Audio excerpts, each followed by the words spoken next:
prayer. Then after going to the meeting, అందరూ కూడా పెద్దలందరూ కూడా డిగ్రీస్ అందరూ కూడా మన అంబేద్కర్ విగ్రహ పటానికి చిత్రపటానికి పూలమాల వేసి కోరుచున్నాం. అతిథులంతా కూడా అంబేద్కర్ చిత్రపటానికి పూలమాల వేసి కోరుచున్నాం.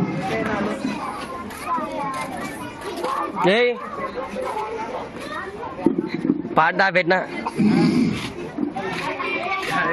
గాయత్రి వాళ్ళ ఇంట్లో తినరా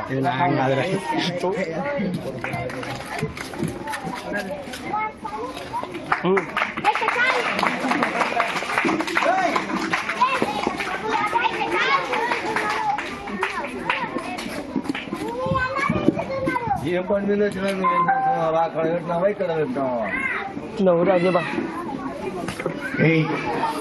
Bapak,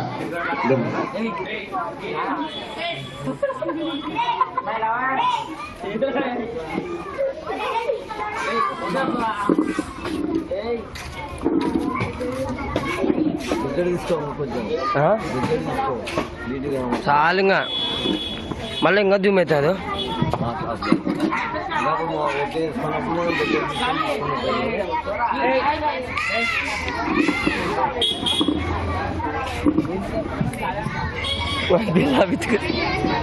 రాయలే నేను నువ్వు వింటారు కదా ఇంటికి వచ్చినావు.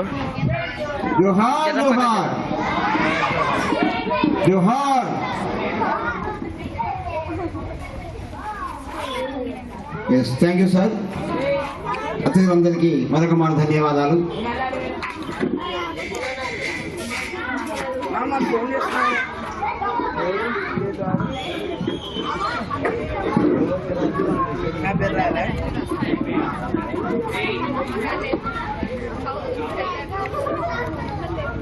విచ్చేసిన అందరికీ కూడా ధన్యవాదాలు.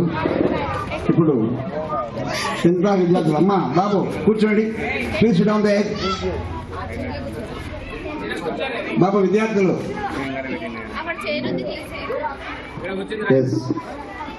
జై భీమ్ గద్ది వికాస్ సంఘము విద్య పట్ల చాలా శ్రద్ధ వహిస్తుంది. ప్రతి సంవత్సరము విద్యార్థులను ఉత్తేజపరచడానికి, వాళ్ళని కార్యోన్ముఖులు చేయడానికి, ఎగ్జామ్స్ బాగా రాయడానికి ఈ అవేర్నెస్ ప్రోగ్రామ్ అనేది కండక్ట్ చేస్తూ వచ్చారు. అందులో భాగంగానే ఇవాళ కూడా అనేక మంది నిష్ణాతులైనటువంటి చేసుకొని గ్రహించి ఆ విధంగా మీరు ఎగ్జామ్స్లో మంచి ఉత్తీర్ణత సాధిస్తారని భావిస్తూ ఇక్కడ స్వయం సేవ ఉంది కాబట్టి ముందుగా సార్ వాళ్ళకు ఛాన్స్ ఇద్దాం. సోమేష్ సార్ గారు ప్రసంగించవచ్చున్నాం. Thank you sir. ముందుగా ఈ సమావేశానికి వచ్చినటువంటి అతిథులకు మరియు జై భీమ్ దళిత వికాస సంఘం వారికి, ఈ ప్రోగ్రాం అరేంజ్ చేసినటువంటి అందరికీ ధన్యవాదాలండి. ఇక్కడ 10వ తరగతి విద్యార్థులకు సంబంధించినటువంటి సమాచారాన్ని చెప్పమని సార్ వాళ్ళు అడుగుతున్నారు. సో మొదటిగా చాలా మంది పిల్లలకి 10th క్లాస్ వరకు చదవడమే తెలుసు. 10th క్లాస్ తర్వాత ఏం చేయాలి లేదా ఏ కోర్సుల్లోకి ప్రవేశాలు ఉంటాయి అనేది చాలా వరకు కొంతమందికి తెలియదు. సో కొంతమంది పిల్లలు ఏం చేస్తారంటే 10th క్లాస్ అయిపోతే మానేసేస్తారు, లేదంటే ఇంటి దగ్గర పని చేసుకుంటూ 1 సంవత్సరం లేదా 2 సంవత్సరాల లోపల వాళ్ళ పేరెంట్స్ వాళ్ళకి పెళ్లిళ్ళు చేసేసి ప్రశాంతంగా వాళ్ళు ఉంటారు. సో కనీసం 18 సంవత్సరాల తర్వాత కానీ 20 సంవత్సరాల తర్వాత కానీ పిల్లలకు పెళ్లి చేయాలి, ఆడపిల్లలకి. కానీ దానికి విరుద్ధంగా మనం త్వరగా మ్యారేజ్ చేస్తున్నాం, ఎందుకంటే చదువుకోకుండా ఇంటికాడ ఉంటున్నారు కాబట్టి అని. సో అలాంటి విద్యార్థులకు, ఈ మహిళలకు లేదా అమ్మాయిలకు ఎస్పెషల్లీ ఈ కొన్ని కస్తూరిబా స్కూల్స్ ఉన్నాయి. అక్కడికి వెళ్తే మీరు 12వ తరగతి వరకు అక్కడే ఉండొచ్చు. 1వ తరగతి నుంచి 12వ తరగతి వరకు అక్కడే చదువుకోవచ్చు. అంటే వాళ్ళే అన్నం పెడతారు, వాళ్ళే షెల్టర్ ఇస్తారు. అక్కడ మీకు ఎటువంటి అసౌకర్యాలు కూడా కలగకుండా ఒక డాక్టరు, ఒక స్టాఫ్ నర్సు కూడా మీకు తోడుగా ఉంటారు. సో ఇక్కడ మా కళాశాలలో అయితే గవర్నమెంట్ వొకేషనల్ జూనియర్ కళాశాలలో 7 కోర్సెస్ ఉన్నాయండి. ఒకటి computer science, medical lab technician, multipurpose health workers, electronics engineering technician, office assistantship, accounts and taxation, medical lab technician, ఇలాగ 7 కోర్సులు ఉన్నాయి. ఒక్కొక్క కోర్సుకి CGT కమర్షియల్ గార్మెంట్ టెక్నాలజీ, ఇలాగ 7 కోర్సులకు సంబంధించినటువంటి సమాచారము మీకు అందరు పాంప్లెట్ రూపంలో ఇస్తున్నారు. సో ప్రతి ఒక్కరు దాంట్లో సమాచారం చదవండి. చదివి మీకు ఇష్టమైనటువంటి కోర్సుల్లోకి ప్రవేశాలు పొందవచ్చు.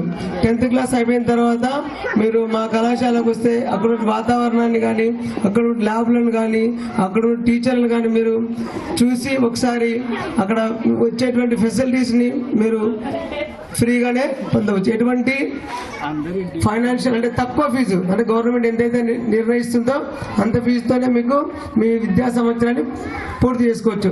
కళాశాలకు దగ్గరలోనే గర్ల్స్కి అయితే గర్ల్స్ హాస్టల్ ఉంది, అలాగే బాయ్స్కి కూడా బాయ్స్ హాస్టల్ ఉంది.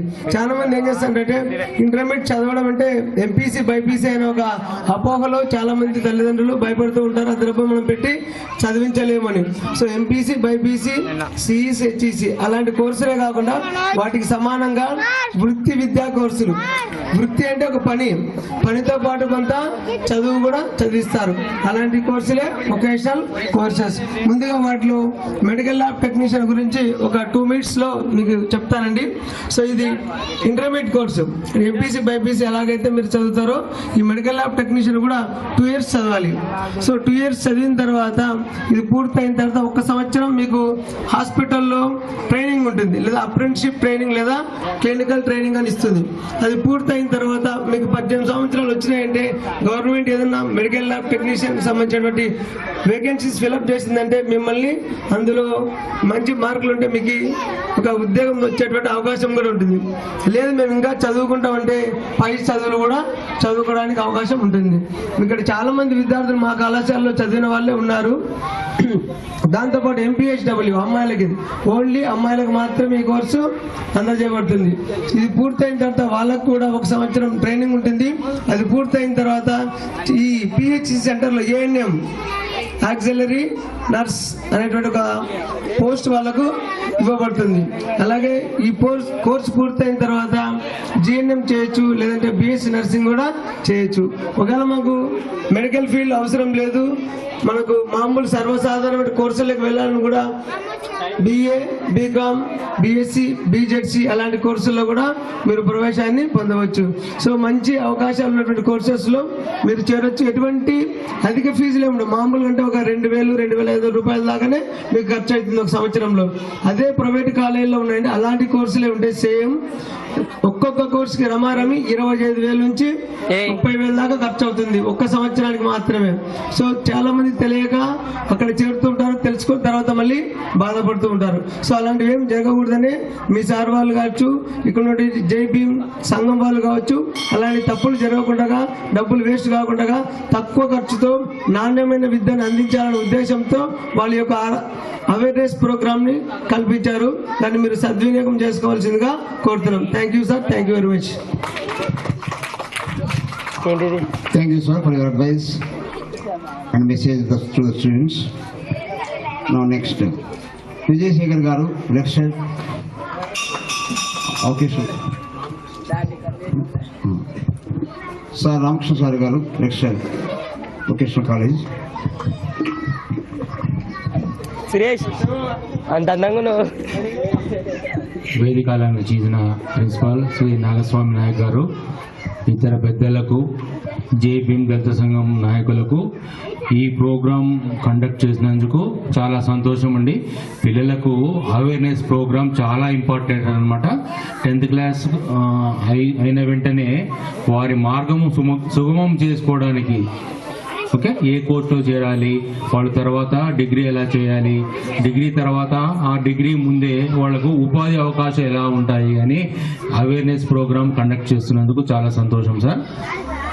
నేను వొకేషనల్ జూనియర్ కాలేజ్లో కంప్యూటర్ సైన్స్ లెక్చరర్గా వర్క్ చేస్తున్నాను. మా కోర్సు గురించి ఒక 2 వాక్యాలు చెప్తాను. Computer science and engineering course intermediate MPC బైపీసీతో పాటు వొకేషనల్ కోర్స్ అనమాట. CSC అంటారు, కంప్యూటర్ సైన్స్ అండ్ ఇంజనీరింగ్. ఈ కోర్సు 2 years కోర్సు. ఈ కోర్సులో మనకు కోర్సు సిలబస్ మాత్రము, ఫౌండేషన్ సబ్జెక్ట్స్ మాత్రము చాలా సులభంగా ఉంటాయి. ఈ ఫౌండేషన్ సబ్జెక్ట్స్లో ఇంటర్మీడియట్ కోర్స్ చేస్తూనే డిగ్రీలో మీరు ఏ కోర్సునైనా సులభంగా చదువుకొని మంచి మార్కులు సాధించడానికి ఉపయోగపడతాయి. ఊరికే కోర్సు చదివి పాస్ అవడం కాకుండా స్కోరింగ్ అన్నమాట. ఎందుకు ఎక్కువ మార్కులు సాధిస్తే హైయర్ స్టడీస్లో కానీ తర్వాత ఏదైనా ఉద్యోగ అవకాశాలు కానీ సులభంగా రావడానికి అవకాశం ఉంది. మా కోర్సుతో పాటు intermediate computer science and engineering course అవుతూనే మనకు ఉద్యోగ అవకాశాలు చాలా ఉన్నాయి. ఇప్పుడు కంప్యూటర్ యుగం అన్నమాట. ఏ ఆఫీస్లో కూడా ఎక్కడ ఆఫీస్లో అయినా కూడా కంప్యూటర్ ఆపరేటర్ అనే ఒక పోస్ట్ ఉంటుంది. కంప్యూటర్ ఆపరేటర్, తర్వాత కంప్యూటర్ ప్రోగ్రామర్ సంబంధించి.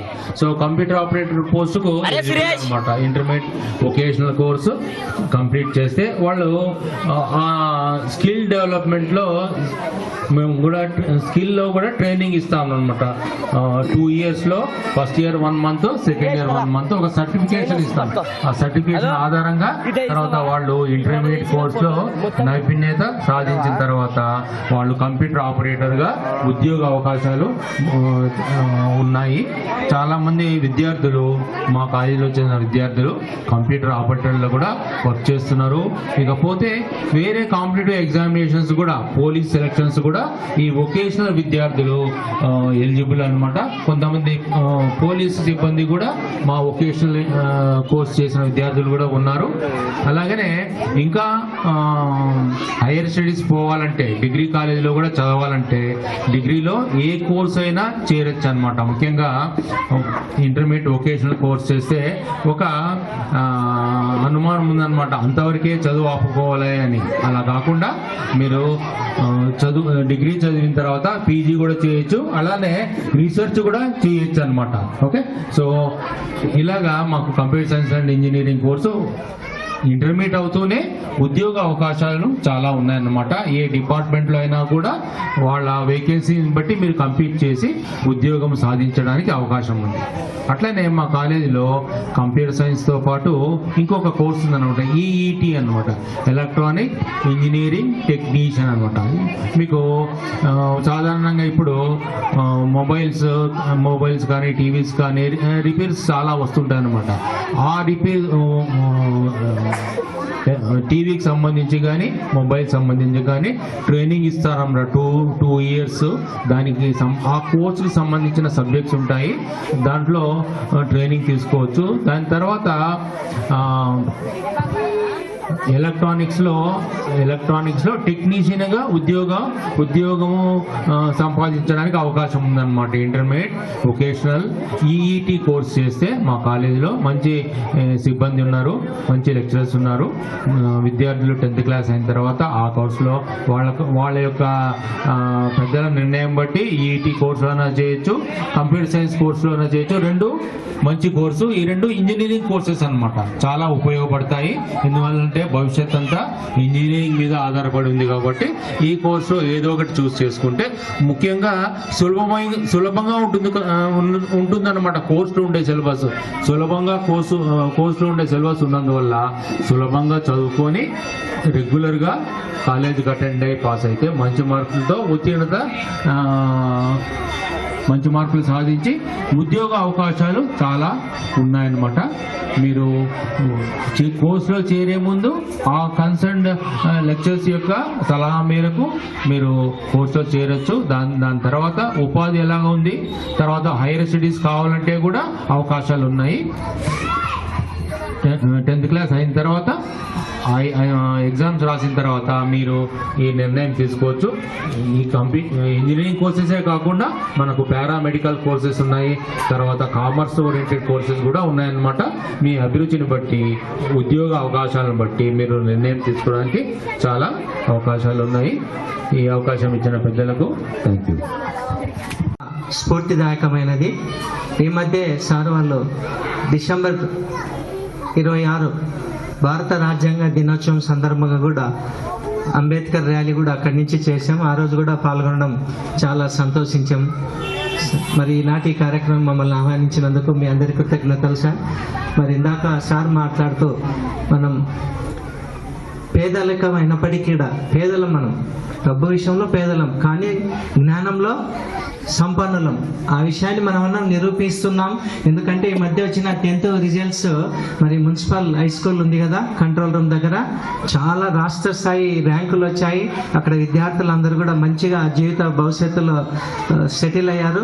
మీరు కూడా అదే స్ఫూర్తితో 100 రోజుల ప్రణాళికతో రాబోయే మార్చి పబ్లిక్ పరీక్షల్లో ఎస్ఎస్సి పరీక్షలు బాగా రాసి మీరు కూడా అభ్యున్నతి వైపు అడుగులు వేయాలని, మరి అంబేద్కర్ కలలుగన్న రాజ్యాంగం వైపు మనం కూడా ఆయన కళలు నెరవేర్చాల్సిన బాధ్యత అందరిపైన ఉంది.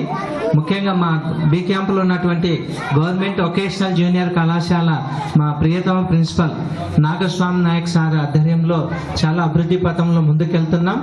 మీరు అక్కడ చేరాలనుకుంటే మంచి గ్రూప్స్ ఉన్నాయి. జీవితంలో బాగా సెటిల్ అవ్వడానికి engineering side, medical side, commerce and business management, home sciences మంచి గ్రూపులు ఉన్నాయి. మీకు ప్రభుత్వానికి సంబంధించినటువంటి అన్ని సంక్షేమ కార్యక్రమాలు అంటే స్కాలర్షిప్స్ కావచ్చు, హాస్టల్ ఫెసిలిటీస్ అన్నీ ఉన్నాయి.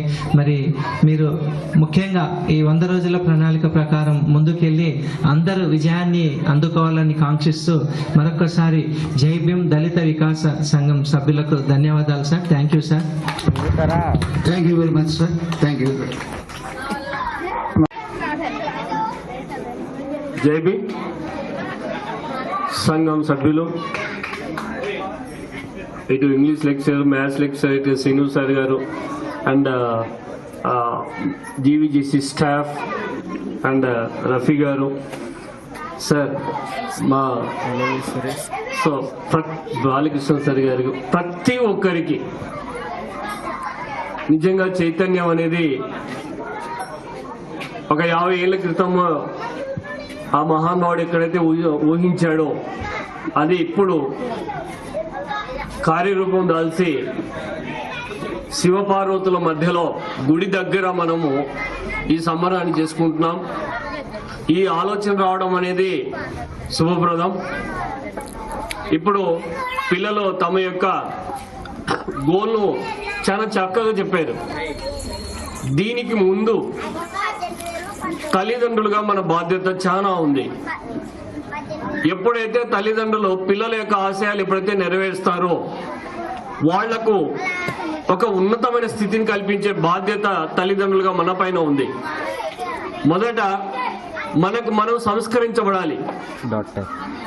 మనకు మనం సంస్కరించబడకపోతే మన పైన పెట్టుకున్న ఆశలు, పిల్లలు పెట్టుకున్న ఆలోచనలు అవి నీరు గారిపోతాయి. కాబట్టి ఫస్ట్ మనము మారి పిల్లల యొక్క భవిష్యత్తును తీర్చిదిద్దే విధంగా ఆనాడే ఎంతో కష్టపడి ఎన్నో వ్యయ ప్రయాసాలతో ఎంతో దీనాతి దీనంగా ఉన్న స్థితి నుండి మనల్ని ఈ స్థితికి తీసుకురావడానికి డాక్టర్ బిఆర్ అంబేద్కర్ గారు చేసిన కృషి, ఒక్కొక్క ఏరియాలో ఒక్కొక్క మహానుభావులు ఉద్భవించి జాతిని జాగృతం చేసి జాతిలో ఉన్న అవకతవకలను రూపుమాపి ఒక శుభ్రమైన మార్గాన్ని చేరుకోవాలనే ఉద్దేశంతో ప్రతి ఒక్కరూ ఆయా కాలాల్లో చేసుకున్న శ్రమ మనం ఈ విధంగా కనబడుతుంది. ఎంత అంటే మనము చెప్పుకోలేనంత కష్టాలు కూడా ఎదుర్కొనవచ్చు. ఇప్పుడు సార్ గారు చెప్పారు, మ్యాథ్స్ టీచర్ గారు, ఆ గ్రామంలో వారు స్కూల్ ఫస్ట్. ఇప్పుడు సార్ గారు ఒక టీచర్గా మన ముందు వచ్చి వారి యొక్క ఎక్స్పీరియన్స్ చెప్పడం జరిగింది. ఇది చూడండి, ఒక మార్పు అనేది ఎప్పుడైతే సంభవిస్తుందో అక్కడ నుండి మనము ఉన్నత శిఖరాలను అధిరోహించవచ్చును. ఎందుకంటే చాలా మంది పిల్లలు మన పాట పాడినారు, వారి భిక్ష వారి భిక్ష అని. ఇది ప్రతి ఒక్కరికి, ఒక ఎస్సీ ఎస్టీకే కాదు రాసింది రాజ్యాంగము. ప్రతి ఒక్క వ్యక్తిని ఆ ఫలాలు అందే విధంగా ఆయన చేసిన కృషి మన మధ్యలో ఆయన వదిలిపోయారు. దాన్ని మనం అనుభవించుకొని, మన పైన అనుభవించుకొని మన పిల్లలకి వచ్చే ముందు తరాలకు కూడా తీసుకుపోయే బాధ్యత తల్లిదండ్రులకు మన పైన ఉంది. అది పిల్లల రూపంగాను ఎలా జాగృతం అవుతోంది? పిల్లలు ఎప్పుడైతే ఎదిగి ఒక స్థానంలో కూర్చుంటారో వాళ్ళు ఒక 10 మందికి చెప్పుకుంటూ ముందుకు పోతారో అప్పుడు మాత్రమే స్వరాజ్యం అనేది సంభవం అవుతుంది.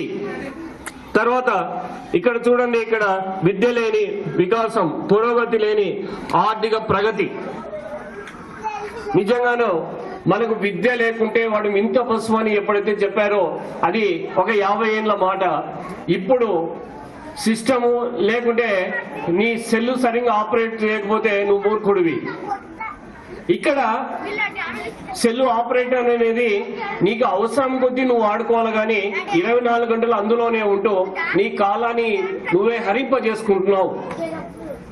10th క్లాస్ పిల్లలుగా మీరు ఏదైతే చెప్పారో ఇక్కడ ప్రతి ఒక్కటి మా కాలేజీలో మేము అమలు పరుస్తున్నాము. మీరు తల్లిదండ్రులుగా ఎప్పుడైనా సరే గవర్నమెంట్ వొకేషనల్ జూనియర్ కాలేజీకి రండి.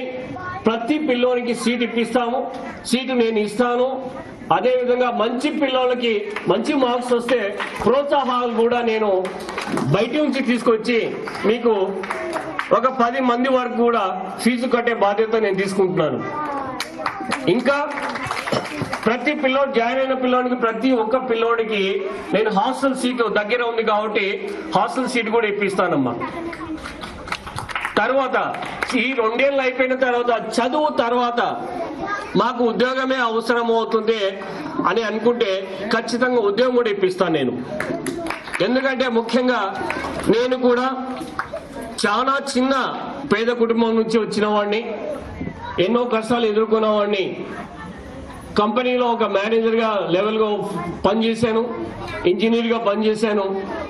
తర్వాత ఇప్పుడు లెక్చరర్గా చేస్తూ ఎఫ్ఐసి ప్రిన్సిపల్గా చేస్తున్నాను. సో నాలో ఉన్న ఏదైతే చెయ్యాలి అనుకుంటానో అది ఖచ్చితంగా చేసి చూపిస్తాను. మా కాలేజీ మా సీనియర్స్ లెక్చరర్స్ ఇక్కడ ఉన్నారు, వారు మీకు ఇప్పటికే చెప్పేశారు. ప్రతి విషయంలోనూ మా స్టాఫ్ ఖచ్చితంగా ప్రతి ఒక్క విద్యార్థికి కౌన్సిలింగ్ చేసి ఈ జీవితంలో ఇది చేస్తావు, నువ్వు ఈ జీవితంలో ఇది చేస్తావు అని ఖచ్చితంగా మార్గదర్శనం చూపే విధంగా ఉంటారు మా కాలేజ్ స్టూడెంట్, మా స్టాఫ్ వల్లనే మా కాలేజ్ ఇప్పటికీ ఆల్మోస్ట్ 72%తో స్టేట్ సెకండ్లో మా కాలేజ్ ఉంది, వొకేషనల్ కాలేజీ. ఎప్పుడు ఆ చరిత్రలో లేదు.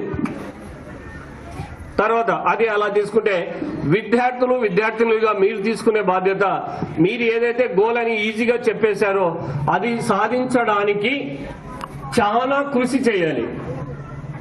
ఇంట్లో లైట్ లేదో, లేకుంటే ఇంట్లో అన్నము లేదో, నాకు సదుపాయం సరిగా లేదో, అవసరం లేదు.